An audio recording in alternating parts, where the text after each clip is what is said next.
Hello guys and welcome to this new video. So we are going to watch today's ninth round of the Russian Chess Championship, and we are starting with the game between Tomashevsky and Bukavshin. So Tomashevsky was leading the tournament before the round with half a point in front of Karyakin and Artemiev, if my memory is good. Artemiev won a good game today against Yakovenko. So at some point he was leading for like half an hour.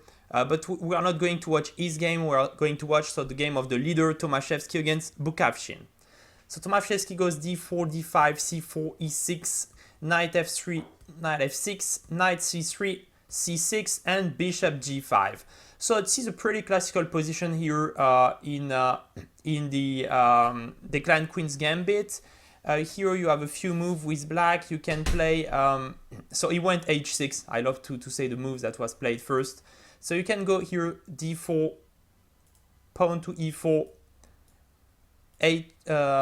pawn to b5, putting the pawn to e5, h6, bishop h4, g5, knight g5, pawn g5, bishop g5, which is the well-known Botvinnik. So this is a very popular option for black.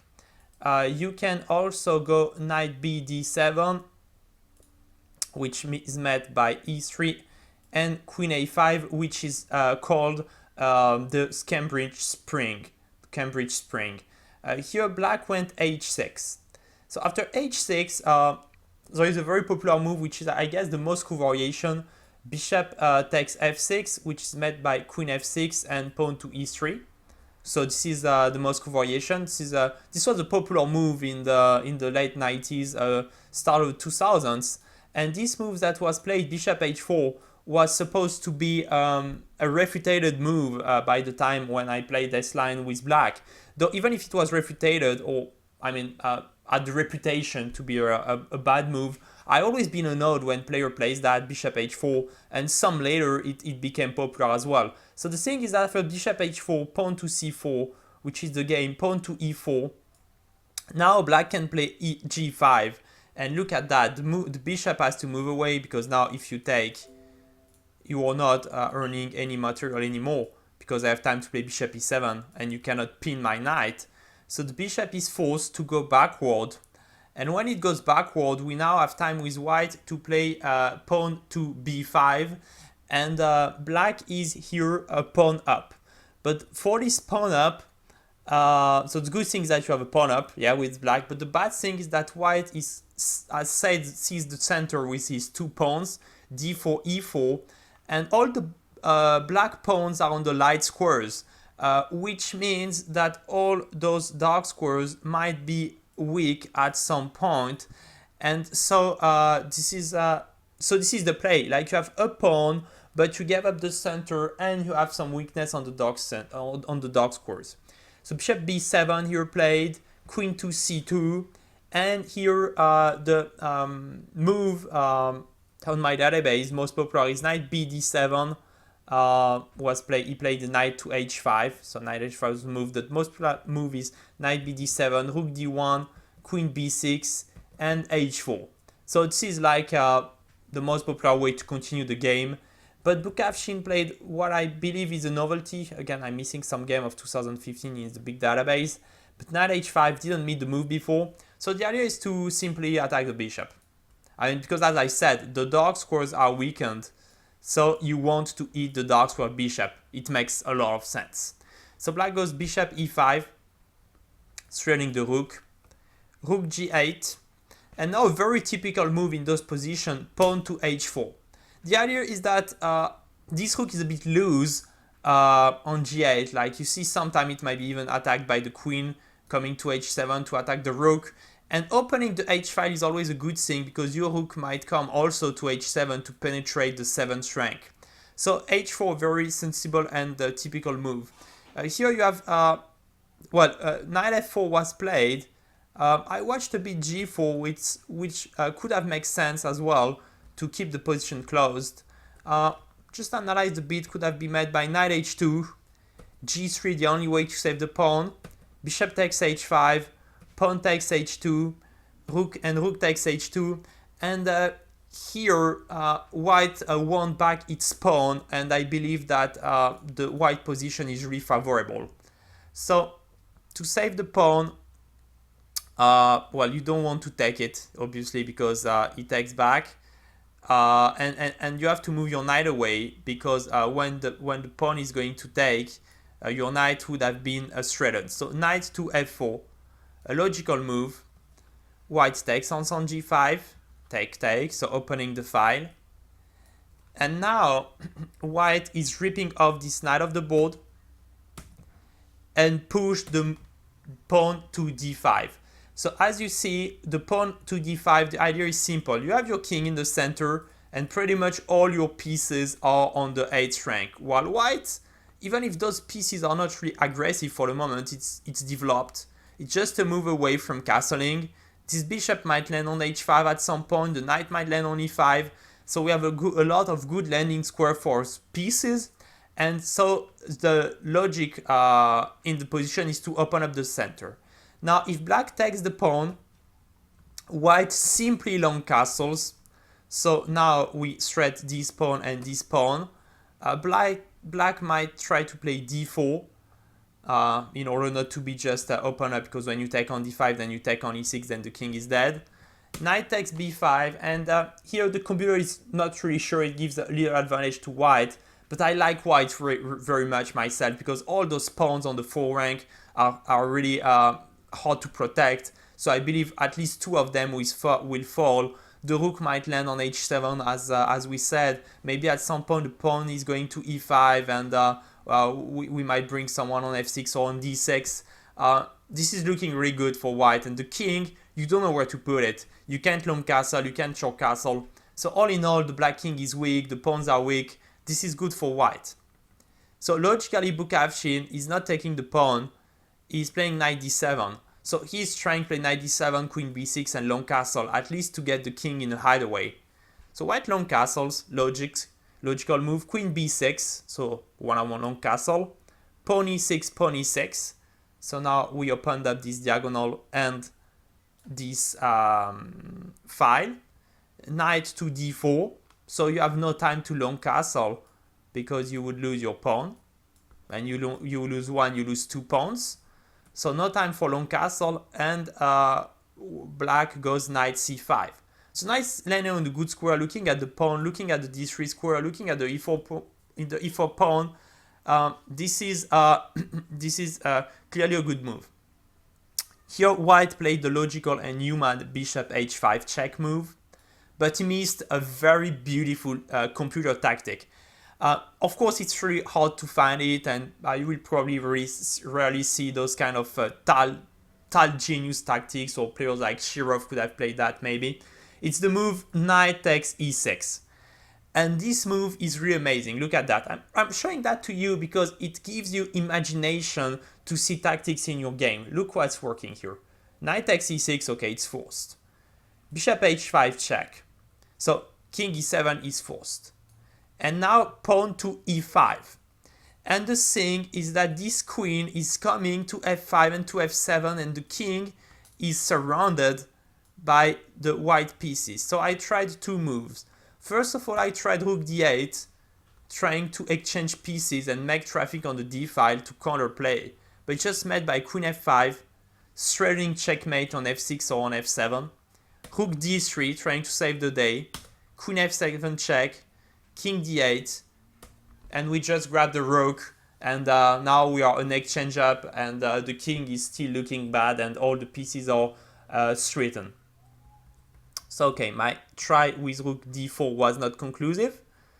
With rook d8, sorry. So I decided to go with the computer move knight d4, attacking the queen and cutting the rook. But it's met by rook takes d4, sorry.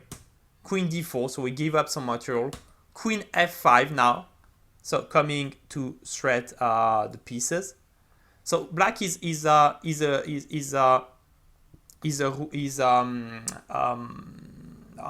rook up now, but he has to give back material. So king d8 was the best option. Here, rook d1, winning back the queen, is giving an advantage for white. So winning back material, in fact, because we have a rook down. So winning the rook against the queen and having all those pieces on the 8th rank is giving an advantage to white. But the computer shows even better. It shows queen f7.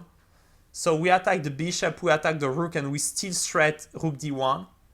King c8, logical move, carrying the king away. Now bishop f3, an amazing move threatening knight takes b5 and rook h7. So I went queen e5, which is the first line still. I had a few tries, but nothing is conclusive. Everything is losing. So queen e5, like you think you're playing some squares to bring the bishop maybe here and playing the b5 square. So white can take the rook, but it has even better. Rook h7, just showing the line because it's overwhelming. Threatening the checkmates, like queen b7, queen d7. Like you put a check and then you checkmate. Bishop e7, the only way to stop the checkmate. Queen g8, king c7, and queen f7 back. And we are going to win the bishop and we stay with a piece up. So just wanted to show you this variation because I felt it's really amazing. And I really like the fact that you see this rook came into play on h7. And I mean, when you have two heavy pieces on the 7 ranks, it's always a killer. Always really hard to defend. So understandably, Tomashevsky didn't find a move, but I'm sure if you know the pattern, you can definitely find such a move. If you saw that, like now we saw it in the analyze in those positions, you might be able to find such an amazing tactic. But white plays bishop h5, king e7 is forced, so this makes sense. Here, white went back bishop e2, and this is really a mistake. I mean, as bishop h5, I would say is normal. Here, he could have played pawn to e5, knight d3, rook d3, pawn d3, queen d3. I mean, here, I believe, like Tomashevsky is, I played against him, by the way, a game in the World Championship. I lost him after 6 hours, and a very, very tough game. Should have won it. Anyway, here after this move, you must see that the black king is doing pretty bad, and that your attack is going to make some how to say that, some impact. So after rook d8, knight f5 check, pawn f5 and queen f5, and I won't go further, but this was also winning. So white went bishop e2, black goes rook d8, pawn to e5. So now we are finally opening the long diagonal. Rook g7. Here white went knight f3. Again, he could have made this sacrifice with knight f5. It's always the same story, but okay, he missed it once. He's missing this variation forever. So knight to f3. So still we are opening up the d file, and the king is looking bad. So I mean, even if he missed a lot of tactical resources, his advantage is so big that it's no big deal. I mean, it's okay. Because when your strategical advantage it's so good, it's okay to miss some stuffs. Look, the king is really the problem here for black. So black is searching for counterplay because anyway the knight is coming to e4, to d6. I mean, you have to do something. So he goes b4, knight to e4. So trading pieces now. Rook takes d1. Rook takes d1, and pawn to c3. So black is trying to find counterplay against the white king, even if it's hard to understand how he would checkmate him. Just wanted to say, forgot to go to this line. If you take the knight, so you try to get even less pieces on the board this way. The thing is that now the queen is coming to f4 and to f6, finally penetrating. Also, don't forget you just have a pawn for this position. So, by example, you go queen f2, queen takes f4, and you have no time to find counterplay on the second rank because queen f6 check, met, and rook d7 checkmate is coming really quickly. So white is black is not, that's why black didn't trade on e4. So he's keeping the knight because it stopped the queen from coming on the e4 square. Pawn to c3, knight d6. So still the queen cannot enter. All those squares are protected by black. So that's the only thing that makes them survive. Pawn to b3. So black is trying to go all in,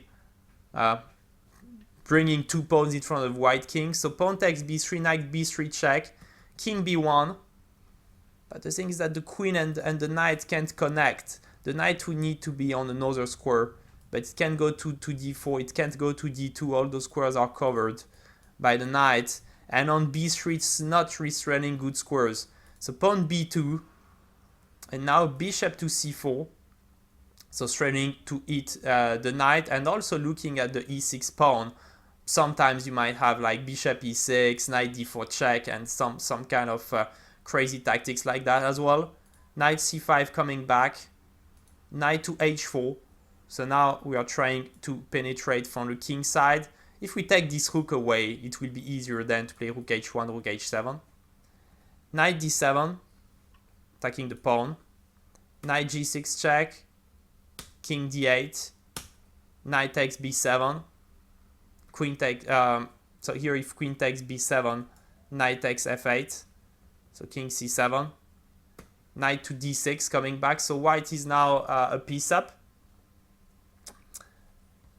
Queen a5 trying to make a checkmate, so black is trying to find some counterplay. Bishop a2, simply covering the checkmate, and this is very precise, like I'm not sure, I believe queen to b2 is good as well, but I mean the thing is that it's queen b2, sorry, rook takes g6, and if king b2, the king is king b2 is met by rook g6, queen g6, and queen e5 check. Yeah, so that's why bishop a2, so queen e5. Yeah, so it's searching for counterplay. It's tricky. Bishop a2, covering everything. Rook g6. Now, so black is a piece down, so he's trying everything he can. Queen g6, queen takes c5, knight e8 check, king b6. Now he's a rook down. Queen takes e6, and this is game over. Like at some point, black just didn't produce the best defensive moves, but anyway, it was +5 all the time for Tomashevsky. The most important moment is the mid game, and you can see, just coming back to this position, that white had a very positive, very positive position here, and even if he missed knight takes e6 a few times, the hand he had on the game was just too big for black to come back. And would like to say as a conclusion for this game that when the moves like that are working, most of the time it means that you have a good advantage. Though it's better not to let it slip, because it can always disappear very quickly in chess. So here we had our first game. Going to the second one now, which is going to be Koryakin against Zvidler. And we are going from the mid game, so it's still a theoretical position here we have of the relopers. Just don't want to go through all the theory, not to make the video too long.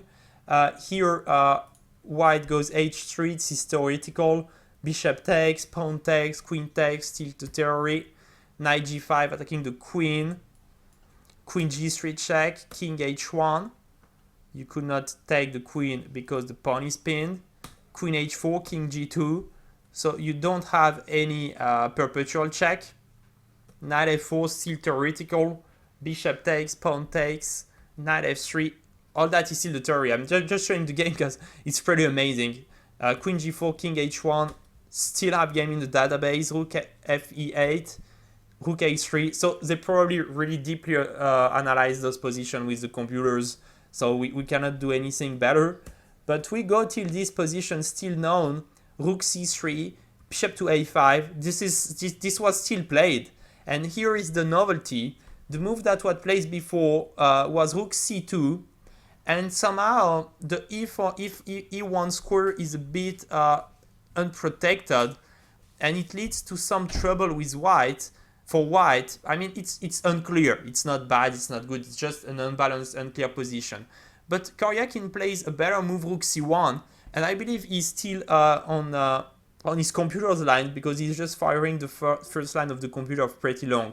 So rook b e8, logical, having a look at e1, knight h2, queen h4, and now Koryakin is playing a very good move.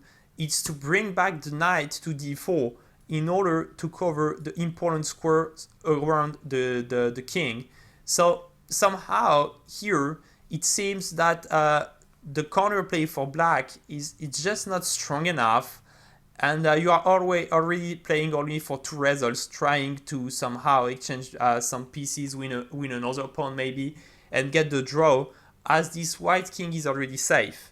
So he goes h5. Well, seizing a square, giving some space for the king, a logical move. Queen to d3. Queen f6, centralizing the queen, attacking the knight. Now the knight jumped to c6 because there are no more problems on the king side. It's okay, it's safe. Black needs a few moves. Bishop b6, pawn b4. So you see this bishop is getting in danger. And we are threatening here c5 to win the piece, as the bishop doesn't have any squares to retreat. Here, the move was played was f3. I will explain you why. I tried to go g5, c5, g4, pawn b6, pawn b6. So I wanted to see if I can do something with those pawns.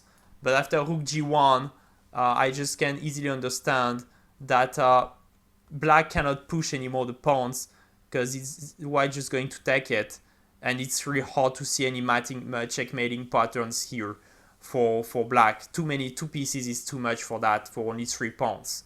So black didn't go for this variation. Black went f3. Well, the idea is that if you go now pawn to c5, so you cannot play pawn c5, it's just going to save the pawn. But if you go c5, it's made by rook h4, pawn b6, rook h2, king h2, queen h4, king g1, queen g4, king h1, and queen g2 checkmate. The thing is that with those with the pawn on f3, we have all the threats on g2. So white cannot let this pawn here. He takes the pawn logically, and the idea of black is to go rook f4 to be able to save the bishop by taking the f2 pawn. The only bad thing for black here is that giving up the f pawn, it's even harder to see how the attack continues, as white has the move queen c3 here. So if you want to keep the queen on the board, black is going to thread the queens, which is not logical when you want to attack. But the thing is that if you go bishop d4, the only move to save the queen, white goes knight d4, rook d4, and by example rook fe1, rook e1, and queen to e1. And I mean, with the rook and the queen, white is safe, and now it's just a pawn for the piece down, as won back a pawn for the piece, as the pawn on f2 is still alive, and this is good for white. So black decides to go queen c3, rook c3, and bishop f2, so winning a pawn back. Now white plays rook f3, forcing to thread rooks, and we have this endgame where those 3 pawns, so that white has 3 against 2 here, and 3 against nil on the king side. But I mean, with a piece up, it's easier for white to push its pawn. Also, they are more advanced than for black to push them. Also, the king is behind, so at sometimes with the knights, you always have checks or some how to call that, discovery checks. So rook is e2, knight g5, attacking the f7 pawn, and yeah, attacking the f7 pawn. So the idea is that if you go, by example, rook c2, which was the best move, knight f7, king f7, king g2, the bishop is pinned, so you have no time to make a discovery. rook c4, rook f2, king g6, which is the line the computer is giving as the best, but I would say that I believe after rook f8, black can't attack this pawn easily and will be able to take the c pawn and then push this b pawn. When you have a piece up, it's a lot easier to win the pawn, to push a pawn. Also, it's hard for black to take this pawn quickly on d5, because when you take it, it's met by knight e7 check. So you will have to play a king move, and well, you are just too weak, too slow, I'd say Magnus Carlsen. So knight g5, but it was the best chance to still draw. He goes f6. Here, white goes knight e6, so he's finally going toward the b pawn and will be able to push. h4, so he's trying to create this, how to say, perpetual check pattern in the corner and pushing the pass pawn. Knight c7, but Karyakin is just on time. Bishop g3, knight to e6 coming back. And now if you play h3 to threat this little perpetual, it's made by knight f4, covering the g2 square. So you go rook h2, king g1, and g5. And you might think that you are doing good, because the knight has to go away, and you will make this perpetual check. So you have 10 seconds to find how white saved the day here. 10 seconds from now to find how white saved the day from here. Okay, and white can play knight takes h3, rook takes h3, and king g2, making a fork and winning back material on the next moves, or pushing the pawns. If you go like g4, I believe the pawn is just pushing. Let me just check.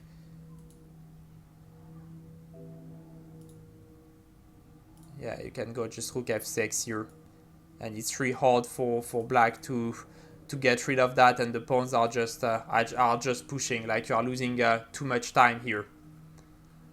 So black goes rook c2, trying to win pawns, pawn to b5, and here black just resigned because the thing is that I mean, you are just a piece down in an endgame, and you are just going to lose as the pawns are going to be pushed, and you have no counterplay anymore on the king side. Every time you play h3, it's just met by knight f4, and even if white gives a knight against those three pawns, it's really easy to win with the b5 pawn here. Just too close to the end on, and this bishop cannot watch the landing square. So I mean, this is hopeless. So we are done with the game reviews for the 9 round. Let's just have a look at the standings. So today, so Tomashevsky won, as you see. Tomashevsky won, Karyakin won. So those two guys are still first and second now. Vityugov is just drawn today. So Karyakin is the sole second player. Tomashevsky was the sole leader, and he's still the sole leader. And Artemiev, with a good win against Yakovenko, came back with 5.5 out of 9. So he's tying the third place with Vityugov. A pretty impressive debut in the Russian Championship for tournament debut for Vladislav Artemiev, 17 years old. So he's going really to be a threat in those championships in future. Zviller, with the loss we saw today, is now under 50% with 4 out of 9, and he's not going to become once again the Russian champion. Just to say, our favorite player, Hismatulin, won the game again today in a very amazing fashion with an Isolani pawn on d4. Just totally destroyed Hairulin. So another really good game for Denis.